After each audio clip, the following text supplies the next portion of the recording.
So I actually went out and I actually bought an Oculus Quest 2, and I actually am super, how many times have I said actually already? And I'm pretty new to the VR AR world. I've kind of known about it for a while, but this was actually the first headset that I bought that was specifically for VR and AR type of, games and whatever. And I will tell you, this has been a very interesting experience. Now, I've had a couple of issues, a couple of bugs with the Oculus Quest 2, and it's not perfect, but I do think this is a very interesting concept.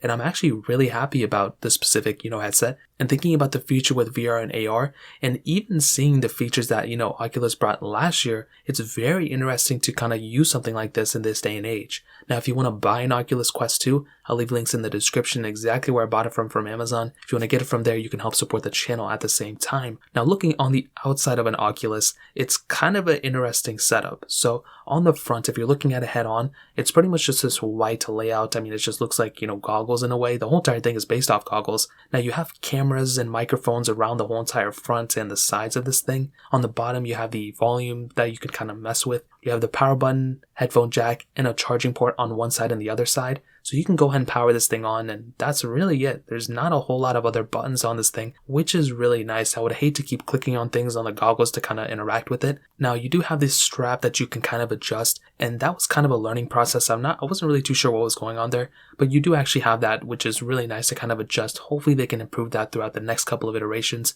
And that's really it. You obviously have the glass within the goggles where you can go and kind of see through things, which we'll get into in a second. You also have the remotes. So with these remotes, what's very interesting is that they're really decent. They're almost like Wii remotes. They're exactly the same thing. So I don't know why they have this like wand thing over it, like this circle thing. I would love to not have that thing there because they kind of obstruct my view when I'm using it. But I think other than that, these are really decent controllers. But the best thing is about these Oculus is that you don't even need the controllers. You can actually use the Oculus without the controllers. You can maneuver things with your hand, which is amazing. And it's one of my weirdest things about this thing that I'm in love with. Now, setting up the Oculus was very easy. I made a video about how to use it and everything, but actually using it, like I've been using it for the last week or so, and I am just mesmerized about the future of, these type of goggles. Now, my only concern and my only complaint for the most part is pretty much the uncomfortableness, I would say, or just how uncomfortable these Oculus Quest headsets can be over a duration of time.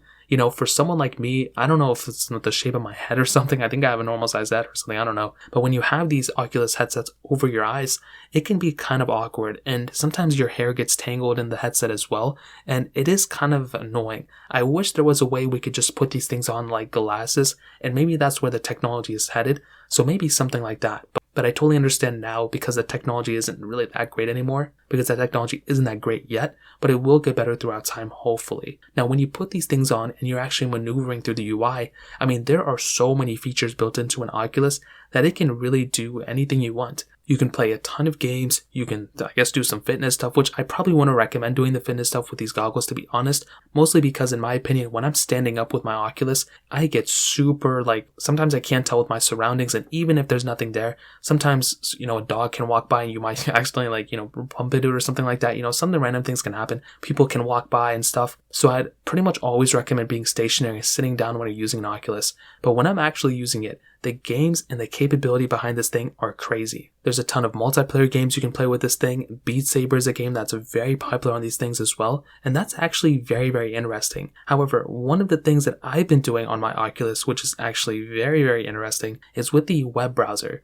So now with the newer updates with Oculus, the software, you can actually have two multitasking panels side by side. So what I would do, I would have like a browser on one side, and I would have like another browser or another thing on the other side, maybe like the store or whatever, and I would be like watching videos on one browser and I'd be looking at something else on another app, and you can actually do that on an Oculus now. Before, you could only do one single app at a time, but now you can actually do multiple, and this makes me think that in the future there is going to be such a huge demand of having things, like an Oculus, and setting up multiple different desktops that you can have on your home display, which is amazing. Now, I still think there's a lot of empty gaps and empty display room that, Oculus and their team can actually go ahead and improve on, but I like the technology and I like how immersed I feel. I don't really feel like it's, groundbreaking technology, if that's the best way to put it. And I do think that there needs to be a little bit of an improvement in terms of the stability. And I do think in terms of just the apps and the capability behind it, I wish there was a way to, have like a Google Chrome browser on these things. I know we have Firefox, but it would be cool to have those type of things.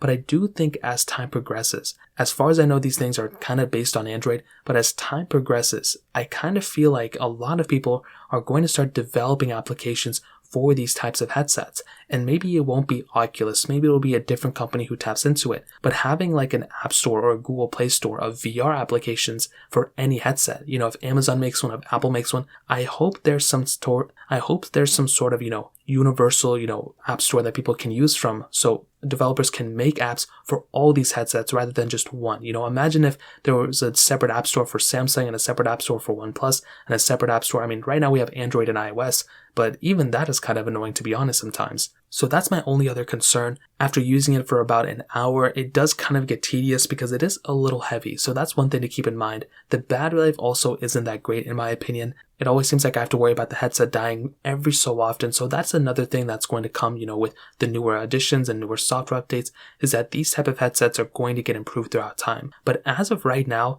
I do think we're in a pretty decent spot. I was not expecting this thing to be as great as it was. I was expecting this thing to be kind of like a novelty. But the fact that we're, almost investing into the future, that's one of the most important things to keep in mind. With something like the Oculus headset, this is, the second generation that they've made. Imagine the 5th generation or the 10th generation. I think the software and I think the use case behind it is really good, but I just don't like, having to use that big headset over and over again. That is my only concern. Even someone like me, I mean, I'll get used to it, like it's not a big deal, but it is something where, if I want to use this thing all day, there's two things I need. I need better battery life and I need, a lighter headset. But beyond that, it was really interesting to actually kind of use this thing and to actually, use some VR applications. I had and tried some headsets here and there, but I never really utilized something like the Quest 2. And I actually found myself kind of stepping away from my MacBook every once in a while and putting on this Oculus and kind of looking through and actually seeing, like the browser that I was using and kind of going through there. Beyond that, another slight issue that I had was actually the input device. So you can actually use your hands as remotes. So if you don't bring your remotes with you, well, you can still use your hands as, kind of maneuvering through the UI. And that is another really cool feature. And it is freaky because you can actually see your hands moving and everything, which is crazy. But the other thing is that I wish there was a better way to actually type and give input into a keyboard or, kind of maneuvering through other things. I think you can, hook up a keyboard to your Oculus somehow, but I kind of hope there's a way that we can give input a little bit better, with like the typing capability and everything, because I can see in the future people actually using an Oculus for everything. I mean, they can use this thing for writing up notes and, maybe like programming and different things like that. And if we actually have a decent keyboard on this thing, instead of single clicking each key every single time, imagine if we could just like put our hands on the keyboard virtually and type that way, with some like vibration motor input or something on the sides, I don't know, but that would be something cool. But ultimately, I think the Oculus Quest 2 is obviously worth it still in 2022. I think it has a long way to go though. And I do think, even if you don't get it this year, there's going to be a time where you go ahead and pick up an Oculus probably within like 2 to 3 years from now. I think a lot of people are going to be buying these things. And if you have an Oculus, I would love to hear your opinion on this as well. So that pretty much covers it up. If you guys have any other questions or anything, let me know in the comment section below. Hit the like button, that would mean so much, but definitely hit that subscribe button. More importantly than everything else, I love every single one of you guys. Hopefully I'll catch you guys in the next video. Peace out till then.